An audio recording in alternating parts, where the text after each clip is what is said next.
Set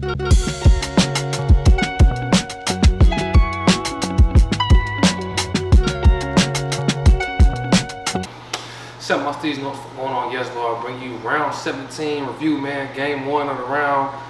We had North Melbourne versus the Western Bulldogs, man. Had them boys at Marvel Stadium.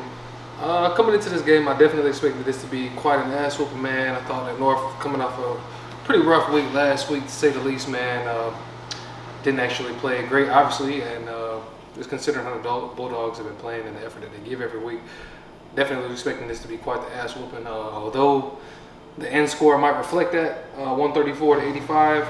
I don't think it really tells the whole tale of how competitive North was. They were pretty good. Can't lie, it was a special game for both sides. On one side, you had North. It was their 100th, celebrating 100 years as a club, and Bulldogs were celebrating what's the name? Tom Liberatore's 250th, bro. So that was a big deal, bro, for both teams. Yeah, it came out firing, bro. Total was a 9-goal first quarter, bro. So it was a lot of back and forth, a lot of scoring, man. Nick Larkey was looking crazy, bro. Nick Larkey really had the game I thought Sam Darcy might have. Sam Darcy didn't quite have the same impact. I thought he could have went for. On paper, I was like, man, he might go for 10 this game, but he didn't do that, obviously. But Nick Larkey looked like he was on his way, man. He had 4 in the first quarter. Could have had 5, but it was a miss right at the end, right out in front. And he did that despite having like a little injured knee. Got hit in the mark contest, and his knee, he didn't look like he was 100%. But 4 goals, yeah, he put North on his back there for quite a while. And Bulldogs just obviously were just looking great as well. Bunt was kind of quiet early, man. Frazier was kind of quiet early as well. So, but Bulldogs have a very large group of players that can play very well. I think over the course of the game, Arenado was very impressive, bro. I didn't expect him to have the game that he did. And it was more so the players that showed up, the players that I didn't really name. Bailey Dale had a quiet first, beginning to the game as well, man. So it was quite interesting, bro. North at times really just took it from one end to the other off of Bulldogs' mistake and was able to take it down, really, particularly in that first quarter. Yeah, it was competitive, bro. They had like the contested possession lead, they had like the clearance lead, so it was quite impressive, bro. I can't lie. It was a little bit of carnage in this game too, though. Tristan Cherry went down, had a little head knock, and got hit actually twice later on in the game. Definitely questioning what North doctors were up to. Didn't seem to really care too much about his health or make it a priority to get him off the ground.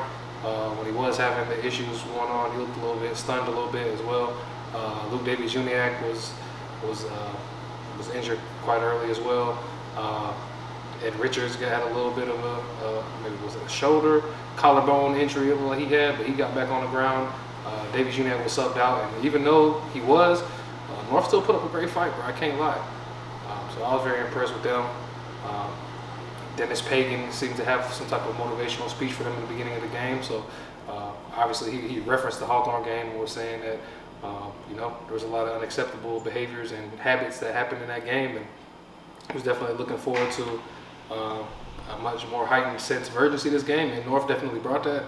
The game was probably over toward the end of the third quarter though, but for a large majority of the 3 quarters, North gave him a fight, man. And Liberatore didn't have like his highest possession numbers, but he had a great game as well. Ed Richards, Riley Sanders was actually pretty good this game. He played a great game as well. So, and Sam Darcy, although he wasn't able to, he didn't have his usual impact, I like to say, but he made a lot of mark contests. He dropped a lot of marks, but he did bring it to ground. And if you're not going to be able to take the marks, at least do that. I do think he could have had a bigger game though, compared to what he had. He had a lot of jump time goals when the game was already over with.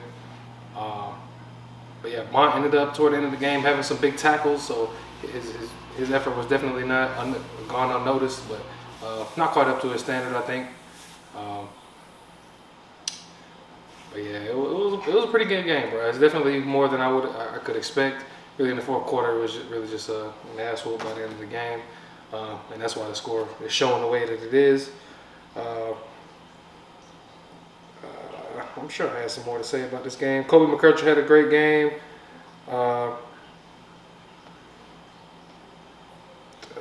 I'm sure I'm missing some more. Oh, Tim English as well. Tim English was a player who kind of been down on form. He's been down, really compared to like 2 years ago when he was all Australian. But yeah, he had some big moments, bro. I can't lie. I give it to him. Finbar Maley, he played good. I was impressed with that as well. Caleb Daniel, Tom Powell, bro. Like it was big, bro. O'Donnell, he was getting cooked, bro. O'Donnell was really getting cooked by the forwards early on, by obviously Nick Larky being the main guy, but O'Donnell was a key forward from Bulldogs. He was having a rough time with some of them forwards up forward for the Bulldogs. So it'll be interesting. He had a little knee injury as well. Maybe hyperextended it. I'm not sure. I didn't look at any type of extra information that might have come out from that situation, but Rory Labo have a bigger role, and as well as the next up in the key defenders. So yeah, man, I can't complain about this game, man. High scoring early on for sure. Good pressure, man. Yeah, it's more than I could ask for, bro. So I was impressed by North's effort, although it wasn't the whole game, like I said. But yeah, man, it is what it is, bro. Dogs were just too good when it mattered. Weathered the storm and was able to put them boys away. At the end of the day, North wasn't really quite, they had the effort there, but the class wasn't there, the composure wasn't there. I think at some point it was like 10 out of the 18 goals that the Dogs scored were off forward half intercept. So North really had trouble getting out of the defensive end at times, and Dogs are just too good of a team to really let that rock and not make it pay on the scoreboard. So that's really the main thing of the game, I think.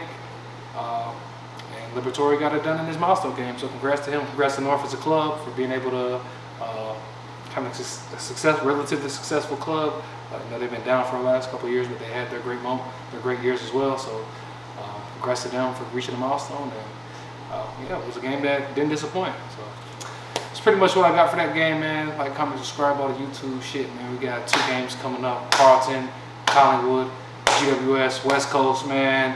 Both of these games could potentially be ass whooping, so I'm hoping not.